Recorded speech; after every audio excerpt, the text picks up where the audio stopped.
Halo semuanya, Assalamualaikum warahmatullahi wabarakatuh. Perkenalkan, nama saya Clarissa Sukma Amelia. Di sini saya akan mengerjakan tugas di luar kelas di hari kedua. Pertanyaan pertama yaitu mengenai metode individual system. Jadi apa sih pengertian individual system? Individual system adalah proses belajar yang berpusat pada anak sebagai subjek belajarnya. Mengapa pendekatan harus dilakukan dengan individual system? Dikarenakan pendekatan ini sesuai dengan keadaan masing-masing anak, berperan sebagai subjek belajar. Nah, anak berperan aktif dalam proses bermain sambil belajar. Individual system apa yang ingin dicapai dengan pendekatan ini? Jadi, tujuannya adalah agar tercapainya small system, yaitu proses belajar yang dilakukan secara bertahap. Karena nggak mungkin kan tercapainya dilakukan dengan pendekatan secara klasik. Kemudian di bimbel, guru dan murid memiliki peran masing-masing. Sebutkan peran masing-masing dari guru dan murid. Nah, sebagai guru atau motivator di bimbel, itu memfasilitasi kegiatan bermain sambil belajar. Kemudian membimbakan, memotivasi, mendorong ketertarikan minat belajar anak. Menumbuhkan karakter minat belajar anak sejak usia dini.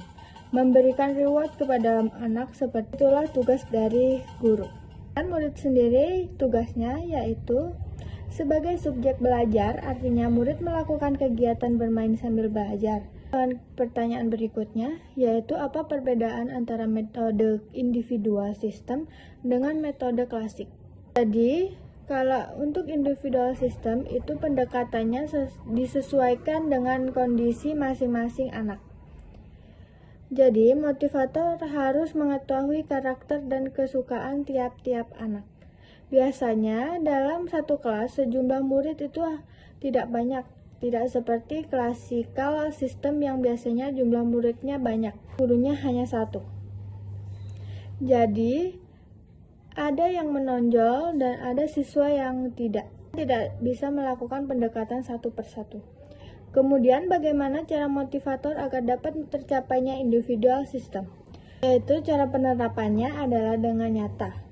Kita harus mengetahui karakter anak, kita juga harus mengetahui kesukaan tiap anak. Kita harus selangkah lebih depan dibandingkan si anak.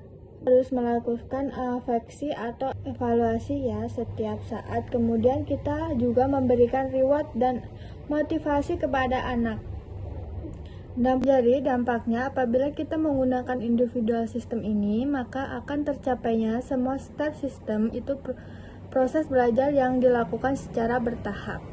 Dengan tercapainya proses belajar yang dilakukan secara bertahap sesuai dengan kemauan dan kemampuan anak, maka akan tercipta proses belajar yang menyenangkan bagi anak-anak.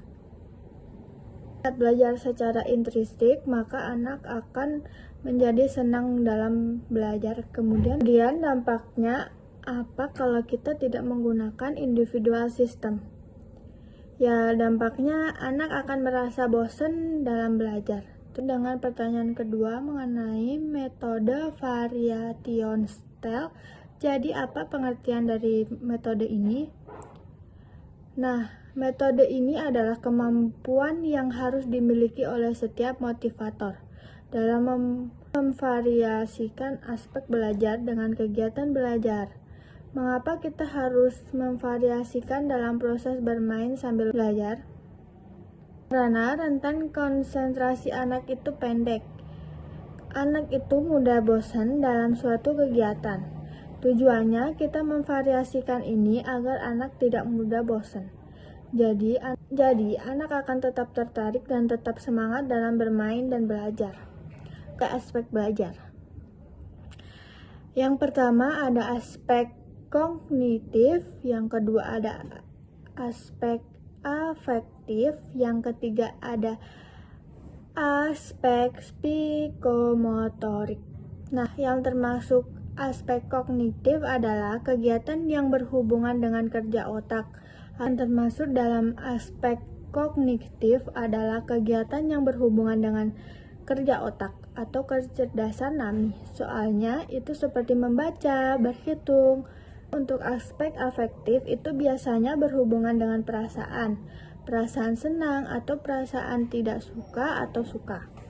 Kegiatan ini misalnya bisa dengan berdialog atau bercerita, berdongeng, dan bernyanyi.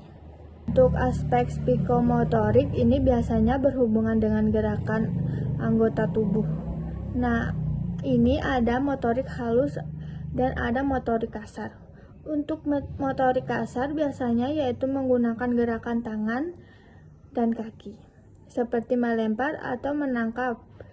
Kemudian untuk motorik halusnya biasanya menggunakan jari, seperti menarik garis, mewarnai, menulis. Bagaimana cara motivator memvariasikan kegiatan belajar dengan aspek belajar tadi? Caranya yaitu dengan menerapkan sistem teori bandul. Metode bandul ini sistemnya itu akan tetap fokus pada kegiatan belajar yang utama, tetapi kita memvariasikan dengan kegiatan-kegiatan belajar yang lain agar anak tidak mudah bosan.